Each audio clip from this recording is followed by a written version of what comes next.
49 అంటే సంతానం, 49 అంటే సంతోషం. నమస్తే, వెల్కమ్ టు ఐ డ్రీమ్. గత నెలలో ఢిల్లీ నుంచి చండీగఢ్ వరకు ట్రక్ లో ప్రయాణించి అందరినీ ఆశ్చర్యపరిచిన కాంగ్రెస్ అగ్రనేత రాహుల్ గాంధీ రీసెంట్ గా అమెరికా టూర్ లోనూ అదే పని చేశారు. ట్రక్ నడుపుతూ డ్రైవర్ తో కాసేపు ముచ్చటించారు. ప్రస్తుతం దీనికి సంబంధించిన వీడియో సోషల్ మీడియాలో వైరల్ గా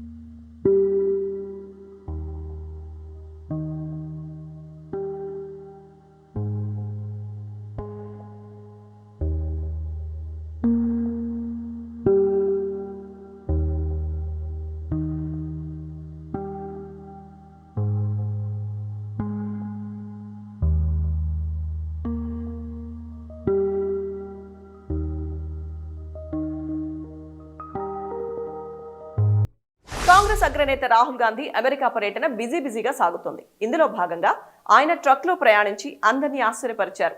వాషింగ్టన్ నుంచి న్యూయార్క్ వరకు 310 కిలోమీటర్ల పాటు ట్రక్ లో ప్రయాణించారు. ఈ ప్రయాణంలో భాగంగా డ్రైవర్ తో ముచ్చటించిన రాహుల్ గాంధీ దానికి సంబంధించిన వీడియోను ఆయన సోషల్ మీడియాలో షేర్ చేశారు. ఈ పర్యటనలో భాగంగానే హత్యకు గురైన పంజాబీ సింగర్ సిద్ధు మూసేవాలా 295 పాటను అడిగి మరీ ప్లే చేయించుకున్నారు. ఈ 310 కిలోమీటర్ల ప్రయాణంలో భాగంగా అక్కడి డ్రైవర్ల పనితీరును అడిగి తెలుసుకున్నారు. డ్రైవర్ తాల్జిందర్ సింగ్ అనే వ్యక్తి ట్రక్ లో ప్రయాణించారు.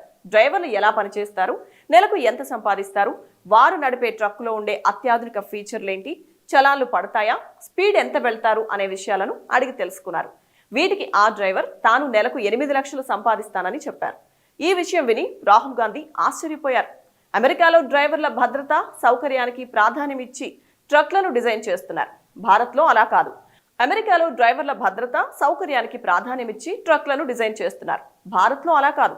అలాగే అమెరికాలో డ్రైవర్లు మంచి వేతనాలు అందుకుంటూ తగిన గౌరవాన్ని పొందుతున్నారు. భారత్లో మాత్రం చోదకులు చాలా తక్కువ జీతాలకే పనిచేస్తున్నారు అని రాహుల్ పేర్కొన్నారు. ప్రయాణంలో భాగంగా హత్యకు గురైన పంజాబీ సింగర్ సిద్ధు మూసేవాలా పాడిన 295 పాటను అడిగి ప్లే చేయించుకున్నారు రాహుల్ గాంధీ. గత నెలలో ఢిల్లీ నుంచి చండీగఢ్ వెళ్లే క్రమంలో రాహుల్ గాంధీ లారీలో ప్రయాణించారు. లారీలో డ్రైవర్ పక్కన కూర్చున్నారు. ఓ దాబా వద్ద ఆగి డ్రైవర్లతో ముచ్చటించారు. ఈ ప్రయాణంలో భాగంగా అంబాలా చండీగఢ్ జాతీయ రహదారి వెంబడి అంబాలాలో ఉన్న గురుద్వారాను రాహుల్ సందర్శించారు. అంతకుముందు ఓ డెలివరీ బాయ్ స్కూటర్ ఎక్కి ప్రయాణం చేసిన రాహుల్ గాంధీ వారి సమస్యలు అడిగి తెలుసుకున్నారు. బస్సులోనూ ప్రయాణం చేసి మహిళలతో ముచ్చటించారు.